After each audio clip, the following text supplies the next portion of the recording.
Hello everyone, welcome to Mentor Today. This is our second class on Core Java. In the last lecture, we had seen that object-oriented programming is a concept of programming languages, and we studied that Core Java comes under object-oriented programming. Now, what exactly is object-oriented programming that we are going to see today, and what are the concepts involved in object-oriented programming? So the first concept is object. The second is class. The third is abstraction.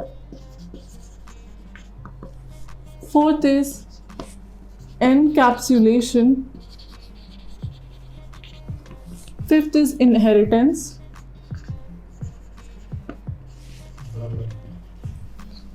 And polymorphism.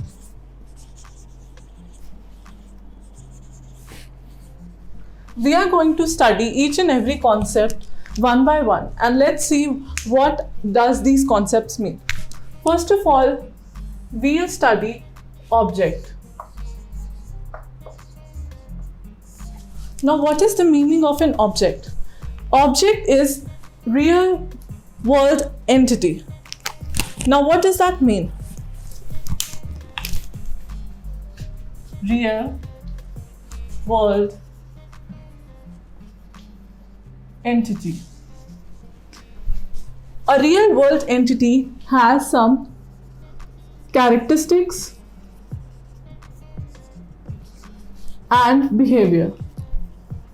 That means it has some properties and behavior means whatever tasks or functions it performs. This word function will be used in a programming language later also. So I'll give you an example to understand it. For example, this marker. This marker is an object. So our marker is an object. Now it is a real world entity, right? It exists in the real world. Now it has some characteristics, that is, it has some properties and it performs some tasks. What are the characteristics? It is black in color. It is the property. Second, it has plastic body. It has a cap. So these three are its properties which it holds. The second is its behavior of the object. That is, what task it is performing. What is its function? So it writes. So its function is writing. So basically, an object is a real world entity which has characteristics, that is properties, and behavior. Behavior is the functions it performs. So basically, everything in Core Java can be classified into objects, and through objects only we are going to communicate in our classes later. Now, what is classes? That I'm going to tell you now.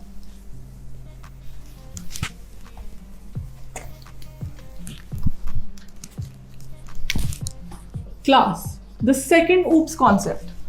Class is blueprint or template that describes the properties common to all objects. Blueprint or template that describes the properties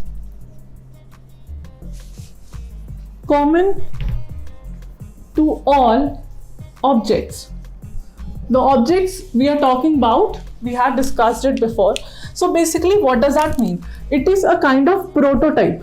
Whenever you are creating or making something, a project also, we first create a prototype. So basically, class is a prototype. For example, I told you marker pen as my object. So basically, the prototype would be, you can say a pen is the class. And this marker pen is its object.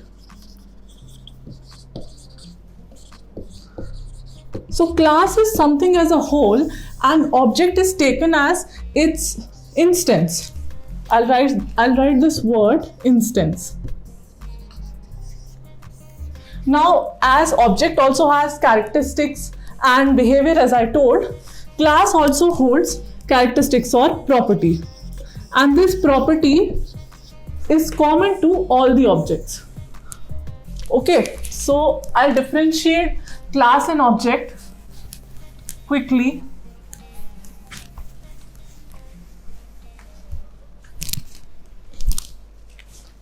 Class and object. So class was a prototype, so it is virtual, it's not real.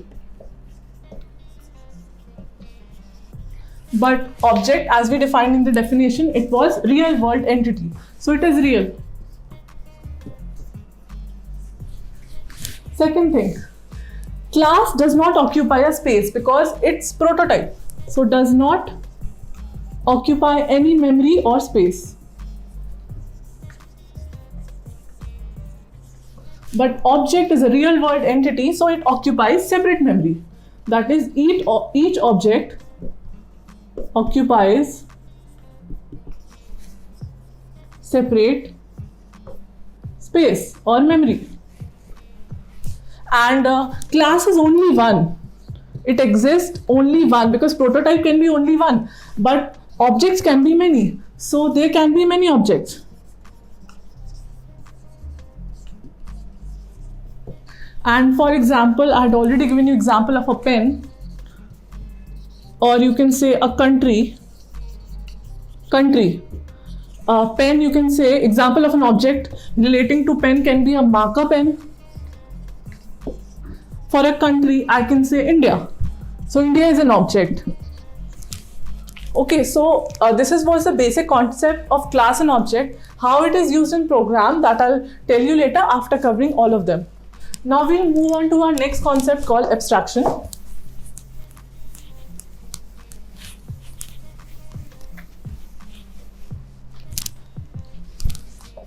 Abstraction. It is a concept in which we only discuss about whatever we have in the program, and we don't go into the background details. So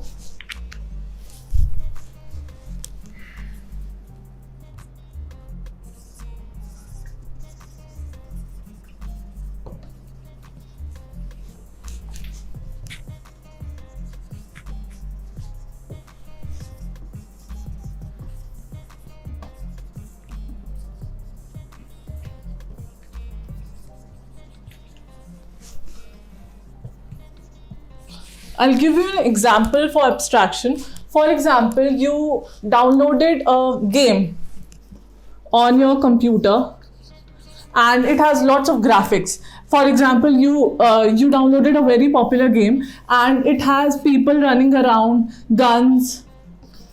Now these are graphics and you can only see that on your screen. You can't see the code involved behind this program. Whatever programming we have done, whatever coding we have done behind this game, we can't see that. So this is abstraction. We are not going into the background detail. We are just looking at the graphics. So this is abstraction. Now in our program also, I'll be telling that later, Java exhibits abstraction by using the words public and private. So whatever needs to be whatever background details we don't want to see, that will be placed in private. That is, it won't be visible to anyone outside the programmer, and whatever is placed inside public will be visible to everyone. So abstraction is done.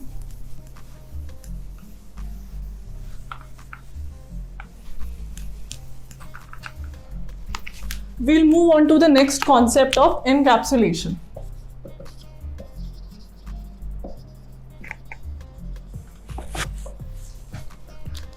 Encapsulation means wrapping up of data members and functions into a single unit. Now our program has two things. I mentioned them. One is data members and one is functions. Data members and function, when are wrapped into a single code, data members and functions. I'll go into the details of what these are later when we'll code and when we'll write our program. So whenever we are putting our code, we have data members and functions wrapped into a single code. This concept, this phenomena is called as encapsulation. This is basically encapsulating into a single unit. So in real life example, our human body, it has various systems like respiratory system, circulatory system, nervous system, etc. And these all are not visible to us. These are all wrapped into a single unit. So this is how in real life the concept of encapsulation is exhibited. I'll move on to inheritance now.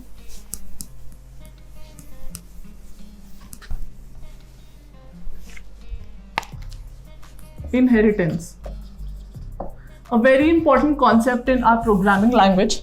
First of all, I'll tell you the meaning of inheritance. In our real world also, you have your parent, your mom and dad, and then you are the child. So whatever properties your father has or your mother has, like for example, eye color, height, etc. All these come to you also. Your father might have a blue colored eye, and maybe you also have a blue colored eye. So how did you get that? You inherited these properties from your parent. So how Java exhibits inheritance, that I will tell you, but the concept remains the same. In Java, some program already exists, like program A and program B. I'll call it class A. What is class? I've already told you, but later we'll see that in detail. So a class has some features, some properties, and these properties I want that to be used in class B as well. Because I have already written this class and it has some properties, I can directly use these properties in class B. And this concept is called inheritance. And this is exhibited through the keyword extends. I'll give the example later.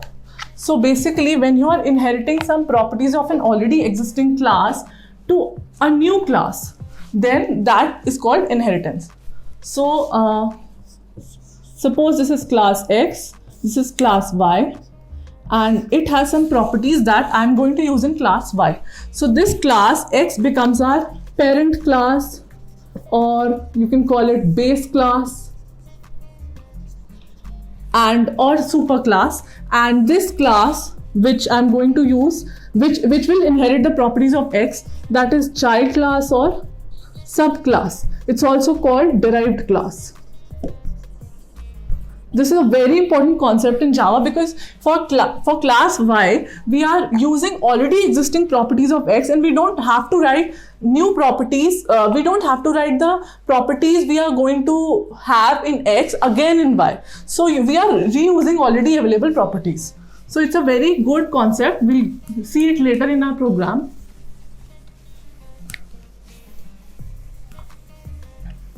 The last concept is polymorphism. The word polymorphism itself defines what does it mean. It can be broken into poly and morphism. Poly means many and morphism means forms. So polymorphism means many forms. So a code in Java or a function in Java can exhibit many forms. For example, I'll make a function, suppose area, in Java, and this area function can be used to calculate the area of a square as well as rectangle. We know the calculation of area of square and rectangle have different formula. So the area of a square is side square. I'm mentioning side, I'm representing side as A. So A square, and area of a rectangle is length into breadth. The formula is different, but the result is ultimately same, that is area. So the function area itself can be used in two ways. The name remains the same, but the parameters I'm going to send for square will be A, and for area of rectangle I'm going to send length and breadth as the parameters, but the output will be area itself. So basically area is used in two forms, more than one form, many forms, that is two forms. So this way our program also exhibits polymorphism. So these were the basic concepts of OOPS, that is object oriented programming. We'll see other things later in our classes, and so I would like you all to stay tuned in my lectures, and we'll have very interactive sections later. You can comment on whatever questions you have regarding whatever lectures we have been through and whatever you expect. So kindly like, share, comment and stay tuned. Welcome to our class to Mentor today, and we'll see you later. Thank you.